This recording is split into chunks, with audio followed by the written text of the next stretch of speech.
ہم بات کر سکتے ہیں خیال کے حوالے سے بھی کہ خیال کس طرح منفرد ہے ایک اور ممتاز ہے دھرپد سے. پہلی بات سمجھنے کی یہ ہے کہ امیر خسرو پہ اعتراض یہ کیا گیا کہ انہوں نے خیال نہیں ایجاد کیا یا اختراع کیا، یہ تو اصل میں دھرپد ہی کی ایک بدلی ہوئی شکل ہے.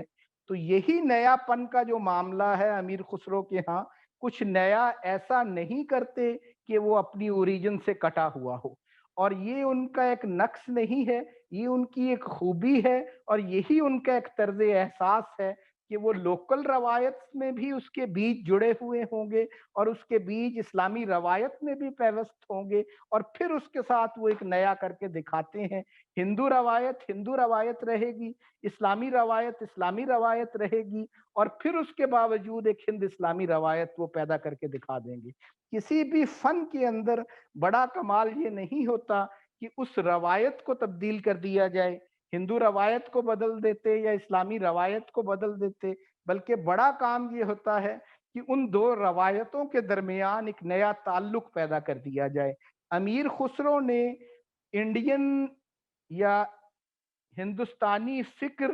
ہند اور سندھ کی جو فکر تھی اور اسلامی فکر جو تھی، ان کے درمیان ایک نیا تعلق پیدا کر کے دکھایا. اس تعلق کے مظاہر ان کی تاریخ نویسی میں بھی پوری ڈیٹیل سے ان پہ بات ہو سکتی ہے، ادب کے اندر بھی ان پہ پوری تفصیل سے بات ہو سکتی ہے، موسیقی میں بھی اس پہ پوری تفصیل سے بات ہو سکتی ہے، تصوف میں بھی اس پہ پوری تفصیل کے بات ہو سکتی ہے، بلکہ سائنس کے حوالے سے بھی کچھ آرٹیکلز میں کوشش کروں گا آپ سے شیئر کروں کہ اس پہ بھی اس کے کچھ آثار جو ہیں ان کی بات ہو سکتی ہے کہ ان دونوں کو ایک نئے تعلق میں باندھ دینا، یہ ایک انجذاب اور اس کے بعد ایک سنتھسس کی صورت تھی جو امیر خسرو کے ہاں ملتا ہے. اب جو خیال گائکی ہے وہ دھرپد گائکی سے کس طرح مختلف ہے، اس پہ تھوڑی سی میں بات کرتا ہوں اور ہماری بات مکمل ہوگی. لیکن اس سے پہلے میری آواز آ رہی ہے آپ لوگوں کو؟ کہیں میں اکیلا تو نہیں بول رہا؟ جی ڈاکٹر صاحب فہم بھی ہے جی. ایک کمنٹ میں کرنا چاہ رہا تھا، کر لیں ہم پھر اس سے آگے چلتے ہیں. یا اگر تو آپ کی بات تھوڑی سی رہے گی پھر اپنی بات مکمل کر لیں، پھر میں کمنٹ کر بات لیتا ہوں. مکمل کر لوں تو یہ زیادہ بہتر ہے. صرف خیال کو تھوڑا سا ہم دھرپد کے مقابل میں دیکھ کے اور مختصر انداز میں اس کو دیکھتے ہیں، اور اس بات کو پھر ہم یہ ڈسکشن میں چلے جائیں گے، زیادہ ایزی ہو جائے گا اور بہتر کومنٹ ہو سکے گا، زیادہ آپ کا ڈیٹیل میں ہو سکے گا کومنٹ. تو اب ہم نے جو دھرپد پہ جیسے بات کی، تو اسی طرح جو خیال ہے،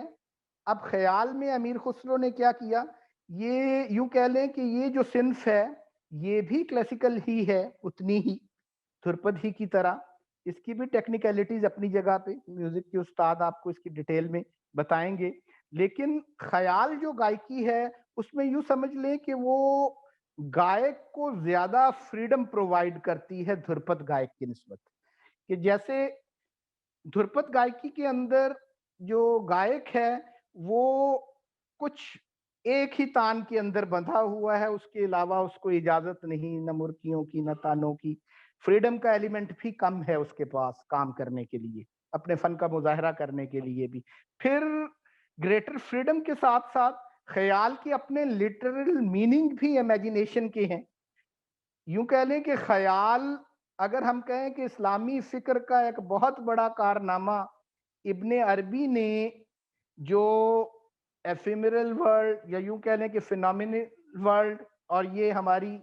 ایکسپیرینشل ورلڈ جو ہے، یہ دنیا، تجربے کی دنیا جو ہے، یہ حواس کی جو دنیا ہے، اس کے اور دوسری طرف جو ہمارا اسپرچول ورلڈ ہے، اس کے درمیان ابن عربی نے اپنی ایک کیٹیگری امیجنیشن یا خیال، عالم الخیال. تو وحدت الوجود کے حوالے سے جب ہم آگے بات کریں گے اور وحدت الشہود پہ تو اس کو دیکھیں گے، تو اسلامی فکر کے اندر وہ جتنا بڑا کارنامہ تھا خیال کی کیٹیگری کو انٹروڈیوس کروا دینا، ابن عربی کا جو کارنامہ تھا، تو ہندوستان کے اندر گائکی میں خیال کو انٹروڈیوس کروانا یہ امیر خسرو کے ساتھ منسوب ہے. ان سے نہ منسوب کریں اگر کچھ محقق تو بہرحال یہ مسلم کنٹریبیوشن کے طور پہ ہی اور مسلم ڈیولپمنٹ کے طور پہ ہی دیکھا جاتا ہے. تو یہ